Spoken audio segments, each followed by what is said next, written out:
boot on, then you got to get your clamp on. And sure, we want.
Sometimes you got to loosen your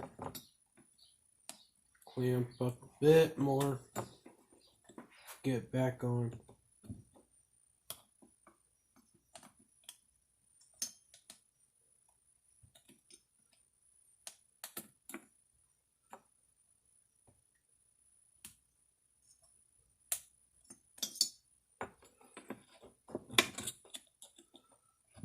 Try that.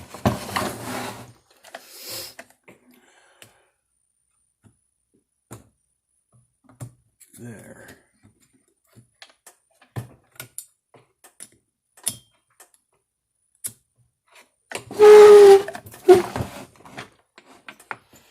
Sorry for that horrible noise.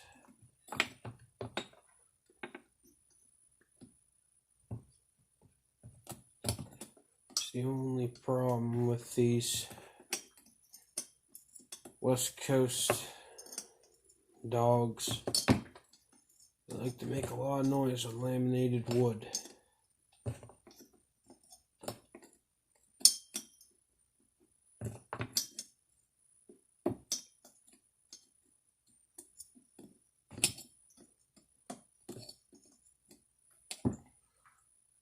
Okay.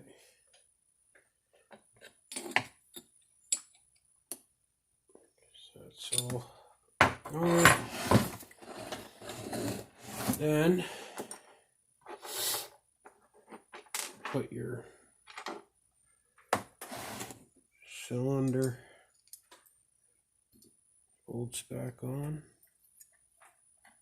Now for these, kind of tricky. Gotta place them in there like so.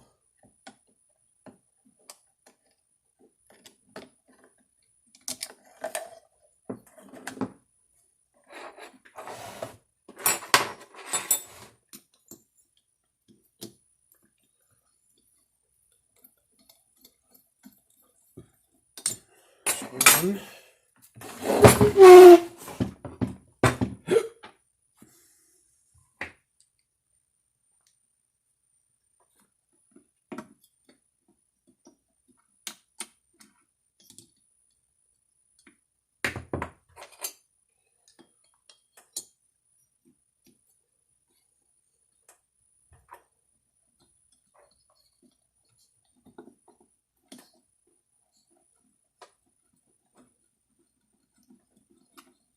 Two.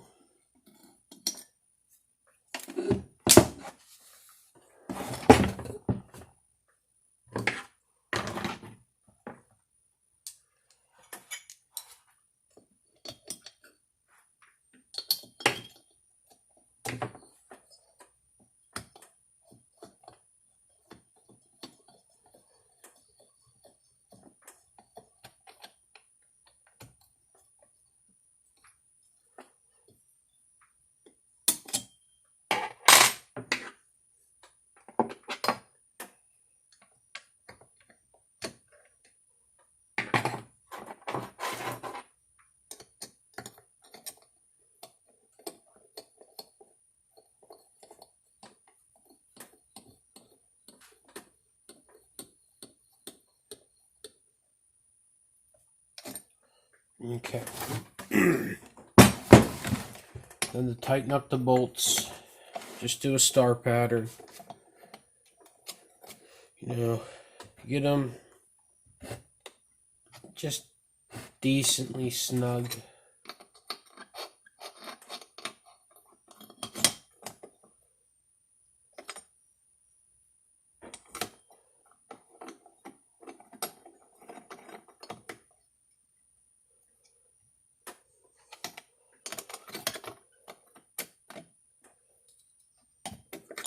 Then tighten them all the way. Make sure you get these tight too, because this is what holds down a piece of metal that's going to be traveling close to 13,000 RPM.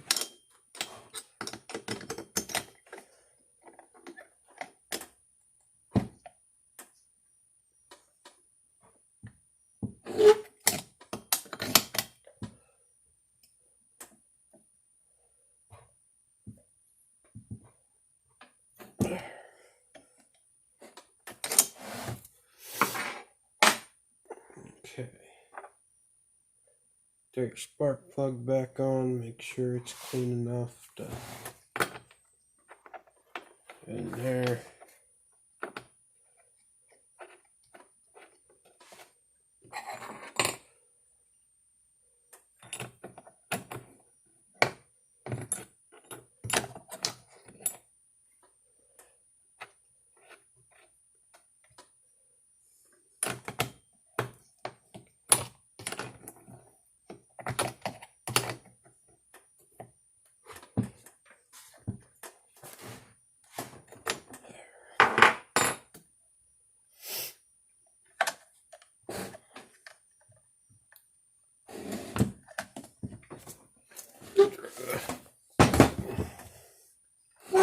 Exhaust back on.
By the way, now I'm thinking of it, let me know in the comments if you are listening. Write down in the comments, let me know what kind of videos you'd like to see, whether it's stuff like bench work or out cutting. If you want to see some of my DIY projects, like whatever you guys want to see, let me know, because this little YouTube thing is just for fun, you know, here to entertain and teach a little bit if I can. If not, okay.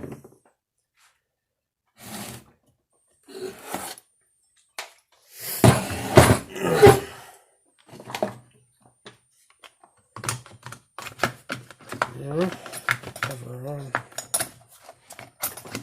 Of course, we want the in there.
Air filter back on. I'll probably blow this thing off before I go to start it. That's another thing too, though, I don't like about these older steels, at least they changed them in the newer steels, is, you know, you take your cover off and this is just loose, you know. There's nothing keeping it sealed. I know, like, the 462, how it, like, twists in. That's nice. These older ones, they're nice for, like, design-wise. They're simple. But there's certain parts about them, they're just too simple. You know, they just... Their air filtration is probably their biggest flaw, in my opinion.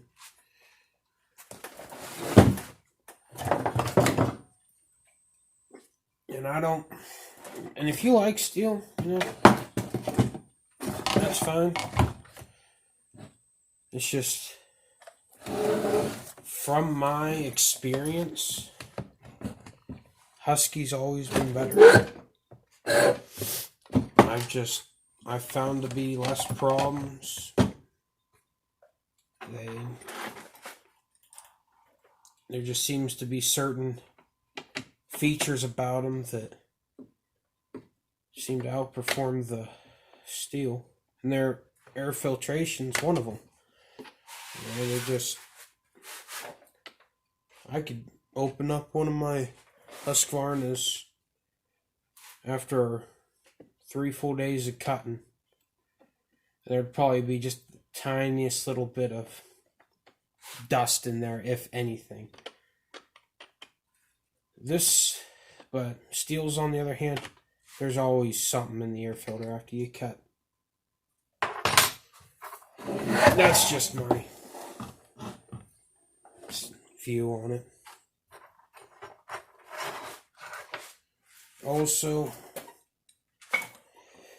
and I haven't ran enough steels to know this completely, but for the steels I have ran, they seem to have less torque than the Huskies.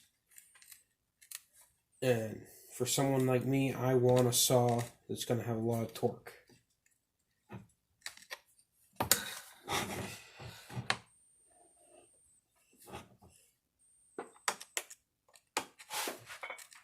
But I will say, Steel did pretty good when they made their 462. I tried one out. I didn't like it too much just because of the handle. You know, I got bigger hands. I can't use a smaller handle the Steel has. That's another thing about Husqvarna I like. It's just preference. It's got a bigger handle.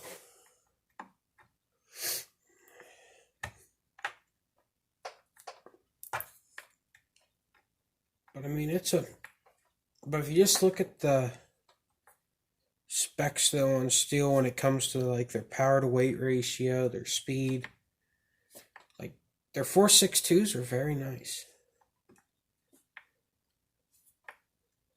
If you're willing to pay however much they cost. I think they cost like $1,300 now or something crazy.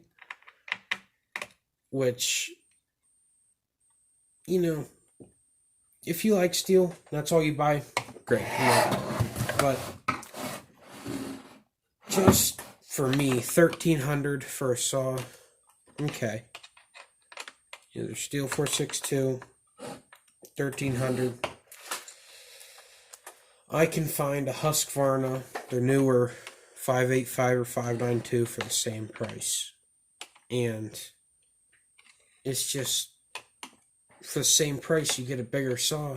There's really no comparison then. You know?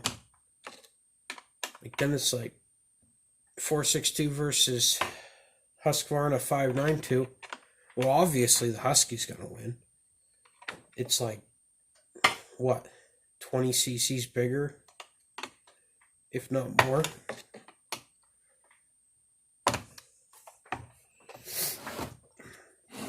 But that's my take on it. They're all good saws. It's just whichever you prefer. But anyways, now that we've got this thing